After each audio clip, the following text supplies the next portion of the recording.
Hi, I'm Wendy Ventura, personal relationship coach. Thanks for joining me today. We're up to day 36 of the 40-day marriage challenge that we've been doing, and we're really getting close to the end now. So I'd really encourage you, if you haven't already, clicked the link that's above or below the video so that you can download your own PDF file so that you can have the complete set of 40 challenges, so that when we do finish this 40-day set, you can keep following along and practicing these challenges in your marriage so that you can really continue to strengthen it.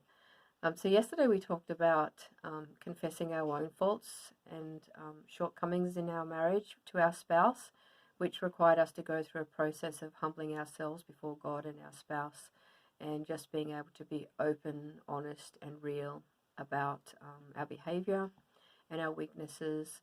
And that one is really good to set us up for today's challenge, because having gone through that ourselves, we will then be able to understand that it's not easy, and we can be more patient and loving towards our spouse, as maybe we're waiting for them to acknowledge or even recognize their own faults and shortcomings, maybe ways that they've hurt us, and just being more gracious and forgiving towards them. When we can see that we both have mistakes and shortcomings and weaknesses, we can be very patient with one another in the process.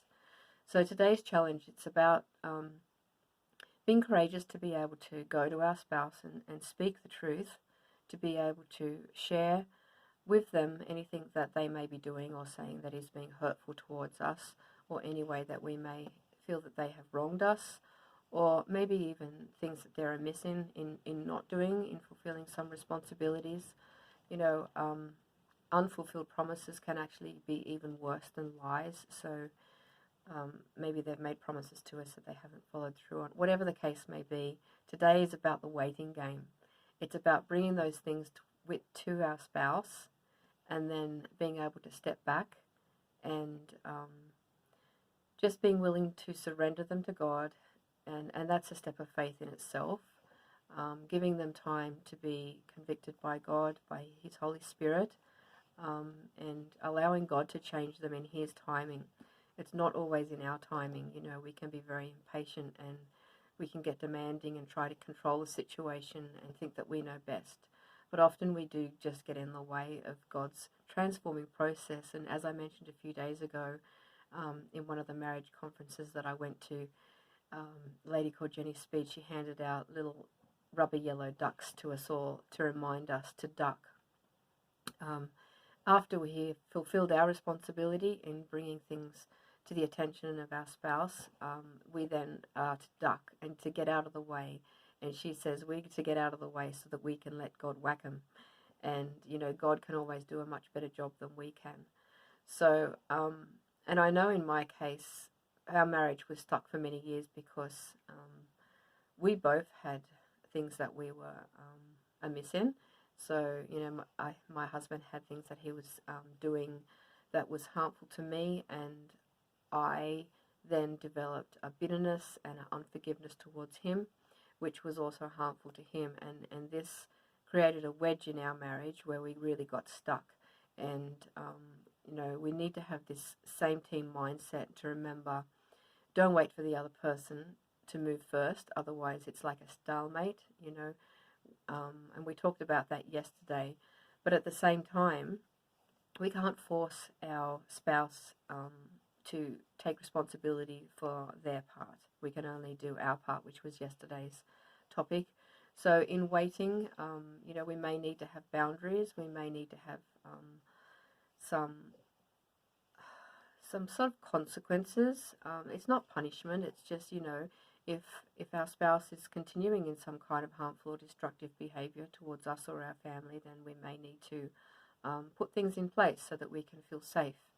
And if it's something that's got to do with verbal and definitely physical abuse, then you may need to seek some extra support and help in that, because it can take time for our spouse to become aware and to acknowledge and to be repentant and to turn away from these things.